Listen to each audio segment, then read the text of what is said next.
C'était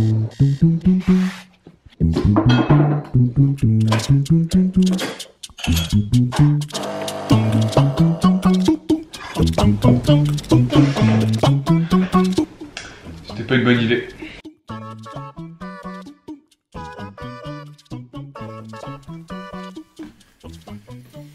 Il y a quelques temps, j'ai eu l'idée un peu dingue de copier la routine de Casey Neistat pendant 7 jours. Alors je m'attendais à ce que ce soit difficile, mais pas à ce point-là. Alors avant de vous raconter comment ça s'est passé, il faut déjà que je vous explique pourquoi j'ai fait ça. Au départ, je faisais des recherches sur Casey sur ma chaîne.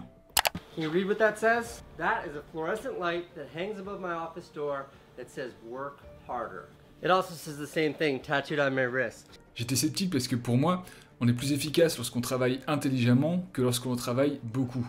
Et en fait, je me suis pris une claque. Seneca said, it's not that we have a short time to live, but that we waste a lot of it. I'm never going to get any younger, but right now I'm completely healthy, I'm full of energy, and who knows how long this will last.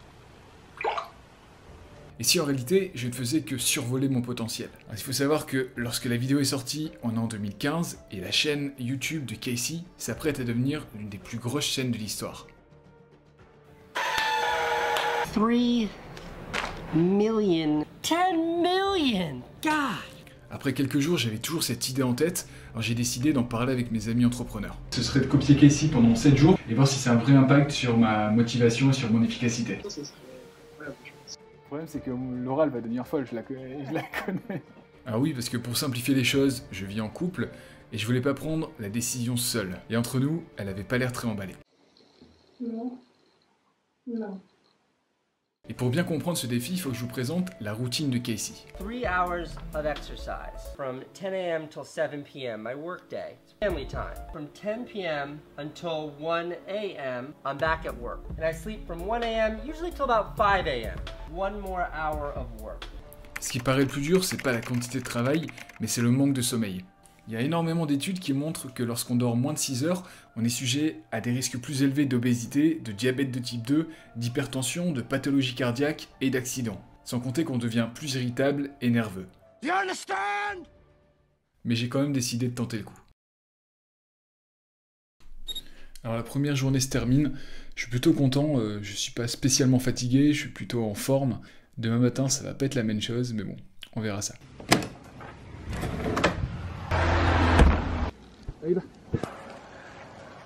Plutôt que faire 3 heures de sport comme a fait Casey, j'ai adapté mon temps, je fais 1 heure d'étirement, 1 heure de sport et 1 heure de balade avec mon chien. Et finalement pour l'instant c'est pas si compliqué, j'ai pas l'impression de changer tellement ma routine de travail, sauf que je dors moins. If you wake up early in the morning, like at 4:30 in the morning, you're going to have some free time to yourself to make things happen, to take care of things that are important to you. Moi, ce que j'aime lorsqu'on se lève tôt, c'est la tranquillité. On peut se concentrer sur ses activités en étant sûr de ne pas être dérangé. Alors oui, les gens qui se lèvent plus tôt, pour moi, ont un énorme avantage sur les autres, mais encore faut-il tenir la cadence.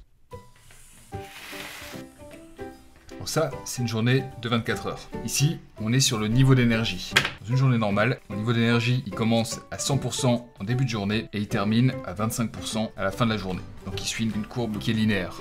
À la première journée de ce défi, mon niveau d'énergie était environ à 120%.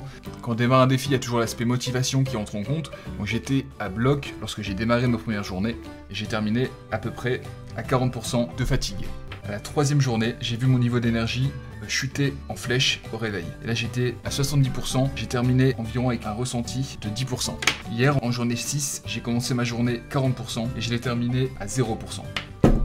Et c'est vrai qu'hier, je me sentais irritable, j'étais anxieux, j'étais énervé, il ne fallait pas me parler. Et ça, je l'ai senti surtout quand j'ai dû retourner travailler après les 3 heures de pause. Mais peut-être le fait aussi que j'ai pas l'habitude de dormir aussi peu, et que si j'allongeais la durée de plus de 7 jours, mon corps s'habituerait à dormir aussi peu.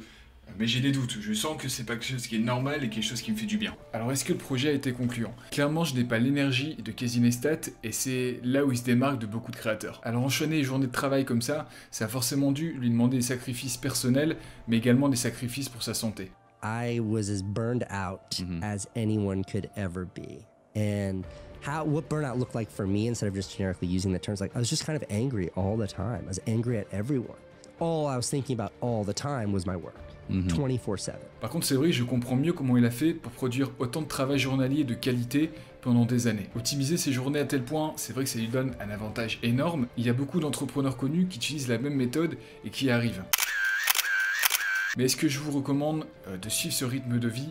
Alors définitivement pas. Mais voilà ce que Casey m'a appris. C'est la première heure de travail au réveil qui est la plus efficace. Se lever tôt, c'est un bon moyen de gagner beaucoup d'heures sur la concurrence. Il faut savoir rester focus toute la journée sur son projet, sans oublier d'utiliser 2 ou 3 heures pour soi, pour faire du sport et entretenir son corps. J'aimerais quand même étudier un peu le sujet, pour voir si je peux grignoter un peu de temps de sommeil sans perdre d'énergie, notamment via une méthode qu'utilise Marine Leleu. Je me couche vers 22h, 22h30, je suis au lit, et du coup le matin quand mon réveil sonne à 5h, je suis reposée, je suis réveillée. Je me suis rendu compte que j'étais beaucoup plus éveillée et pleine d'énergie le matin, beaucoup plus productive.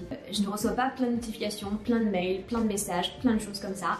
Moi je suis persuadée aussi que les heures de sommeil avant minuit comptent double. Alors pourquoi pas couper 1h30 de travail le soir et l'utiliser pour dormir plus tôt. Je sais pas si c'est quelque chose que je vais tenter, en tout cas ça m'intrigue. Et avant de terminer cette vidéo, je voudrais vous donner ma théorie sur les raisons du succès de Casey. Il explique avoir commencé à réaliser ses vidéos avec le même format en 1998, bien avant l'arrivée de YouTube. And you just learn, and like before YouTube I had to find other places to like do my, like make my videos. My HBO show, it's just a vlog. Et pendant toute sa carrière, il a principalement travaillé à développer cette unique compétence. En restant dans son cercle de compétences, il a produit pendant des années les meilleurs vlogs à ce jour, car son attention, elle était dirigée uniquement sur cet objectif. C'est le conseil que donne l'investisseur Warren Buffett et qu'il a respecté pendant toute sa carrière. Et vous, quel est votre cercle de compétences et qu'est-ce que vous mettez en œuvre pour le renforcer ?